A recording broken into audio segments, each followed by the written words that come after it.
애청자 여러분 평안하십니까? 외로움, 고독의 아픔을 경험하신 적이 있으실 겁니다. 혼자인 것 같을 때, 그리고 하나님도 침묵하시는 것 같습니다.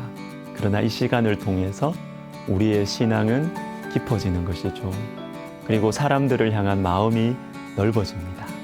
우리 생명양식 이 시간을 통해서, 특별히 오늘 말씀을 통해서 외로움과 고독의 시간을 보내시는 분들이 위로를 받으시면 좋겠습니다.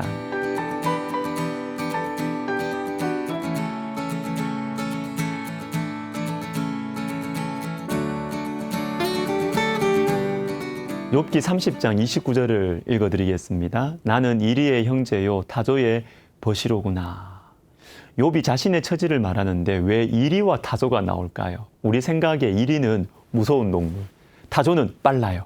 그런데 오늘 본문에서 이리와 타조를 말씀하시는 이유는 광야의 동물들이기 때문입니다. 광야의 동물들, 다시 말해서 아무것도 없는 광야에 사는 외로운 동물들이기 때문이에요. 오늘 욥은 내가 너무 힘들다, 내가 너무 외롭다, 고독하다라고 말하고 있습니다. 가족들은 떠났지요. 아내도 내 마음을 몰라주지요. 친구들로부터도 버림을 받았습니다. 그리고 20절을 보십시오. 내가 주께 부르짖으나 주께서 대답하지 아니하시오며 내가 섰사오나 주께서 나를 돌아보지 아니하시나이다. 하나님도 나를 버리신 것 같습니다. 너무 외로워요. 그런데 여러분, 하나님께서 외로운 시절을 허락하실 때가 있습니다. 우리를 인생의 광야로 인도하실 때가 있어요. 대표적인 인물이 요셉입니다. 어릴 때 아버지와 형들이 자신에게 절을 하는 꿈을 꾸게 하셨지요. 만약에, 그런데 여러분, 이 꿈을 꾸게 하셨으면 곧바로 애굽 총리가 되게 하시면 되지 않나요? 아니면 좋은 학교 보내셔서 총리에 걸맞는 교육을 시키시면 되잖아요. 그런데 하나님께서는 요셉을 인생 광야로 인도하십니다. 모세도 마찬가지입니다. 애굽의 왕자였는데 그 실력, 그 영향력으로 사용하지 않으시고 광야로 인도하십니다. 광야 40년을 통과한 후에야 사용하십니다. 왜 그럴까요? 왜 그럴까요? 누가복음 3장을 보겠습니다. 디베료 황제가 통치한 지 15해, 곧 본디어 빌라도가 유대 총독으로, 헤롯이 갈릴리의 분봉왕으로, 그 동생 빌립이 이두레와 드라고니 지방의 분봉왕으로, 루사니아가 아빌레네의 분봉왕으로, 안나스와 가야바가 대제사장으로 있을 때에 하나님의 말씀이 빈들에서 사가랴의 아들 요한에게 임한지라. 대단한 사람들이 많이 나왔습니다. 그죠? 본디오 빌라도, 헤롯, 빌립, 루사니아, 안나스와 가야바, 쟁쟁한 사람들입니다. 그런데 맨 마지막을 보세요. 하나님의 말씀이 빈들에서 사가랴의 아들 요한에게 임한지라. 세례 요한에게 하나님의 말씀이 임하는데 어디에서? 빈들에서 임하십니다. 빈들, 광야입니다. 광야를 허락하시는 이유는 하나님의 말씀을 받기 위해서입니다. 여러분, 히브리어로 광야를 미드바르라고 합니다. 말씀을 의미하는 다바르에서 나온 말이 미드바르, 광야입니다. 광야는 말씀과 밀접하게 연결이 되어 있습니다. 여러분, 광야는요, 말씀이 임하는 곳입니다. 말씀이 들리는 내 인생의 시간과 공간. 그래서 우리의 영혼이 살아나는 곳, 비록 힘들지만 내 영혼이 살아나는 곳이 바로 광야 빈들입니다. 사랑하는 여러분, 인생 광야는 내가 자신 있어 하는 것들, 내가 자랑하는 것들, 원래 내 것이라고 여기는 것들이 사라지는 시절입니다. 빈들이에요. 비워지는 시간입니다. 비워져야 하나님의 말씀이 채워집니다. 호세아 2장에도 광야가 나옵니다. 그러므로 보라, 내가 그를 다 일러 거친 들로 가서 말로 위로하고. 호세아 당시 하나님 백성들은 솔로몬 시대와 비슷할 정도로 부유하고 강했습니다. 그런데 하나님께서는 이렇게 편안하게 살고 있는 사람들을 거친 들로 데리고 가십니다. 광야죠, 광야. 거기에서 무엇을 하시는가 하면 말로 위로하고 말씀을 주십니다. 아니, 평안한 곳에서, 부족한 곳이 없는 곳에서 말씀하시면 안 됩니까? 여러분, 평안한 곳에 있을 때 하나님의 말씀이 잘 안 들려요.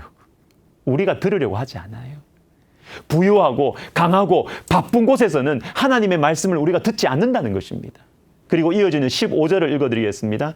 거기서 비로소 그의 포도원을 그에게 주고 아골 골짜기로 소망의 문을 삼아 주리니 그가 거기서 응대하기를 어렸을 때와 애굽 땅에서 올라오던 날과 같이 하리라. 마지막 부분을 먼저 보십시오.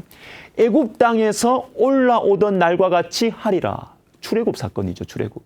노예 생활에서 해방된 그 사건, 하나님 백성이 시작된 그때 무엇이죠? 새 출발입니다. 새 출발.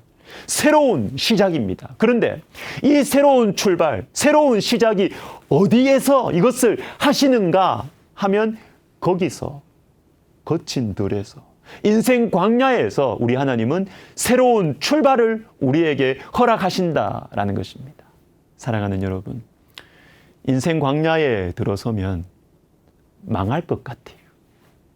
그러나 그곳이 바로 출애굽의 현장입니다. 그곳이 바로 홍해가 갈라지는 곳이에요. 광야는 새로운 출발입니다. 광야를 지나며 라는 찬양이 있습니다. 왜 나를 깊은 어둠 속에 홀로 두시는지, 나를 고독하게, 나를 낮아지게, 세상 어디도 기댈 곳이 없게 하셨네. 광야에 서 있네. 이 찬양 가사가 욥의 상황과 똑같죠. 고독, 외로움, 그리고 나서 이런 가사가 이어집니다. 주님만 내 도움이 되시고, 주님만 내 빛이 되시는, 주님만 내 친구 되시는 광야, 주님 손 놓고는 단 하루도 살 수 없는 곳, 광야에 서 있네. 여러분, 하나님께서 우리를 인생 광야로 인도하시는 이유가 있습니다. 목적이 있습니다. 주님만 바라보라고, 주님 손만 붙들라고. 그래서 새롭게 출발해 보자고, 새롭게 다시 시작해 보자고.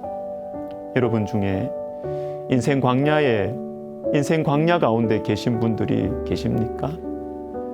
많이 힘드시죠? 많이 외로우시죠? 제가 어떻게 위로를 해드려야 될지 모르겠습니다.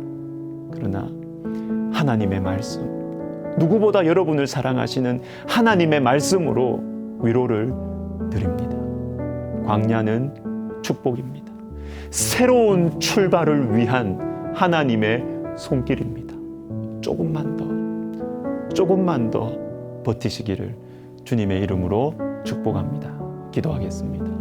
하나님 아버지, 지금도 인생 광야 가운데서 앞길이 보이지 않아 두려워하고 불안하고 염려하며 잠을 이루지 못하고 고독한 가운데 살아가는 영혼들이 지금 이 생명 양식을 보고 있다면 우리 주님께서 말씀으로 위로하여 주시옵소서. 새로운 출발, 새로운 소망, 하나님의 말씀이 들리는 그곳 주님의 말씀으로 위로하여 주셔서 그 마음속에 새로운 소망을, 새로운 은혜를 허락하여 주시옵소서. 예수님의 이름으로 감사하며 기도하옵나이다. 아멘.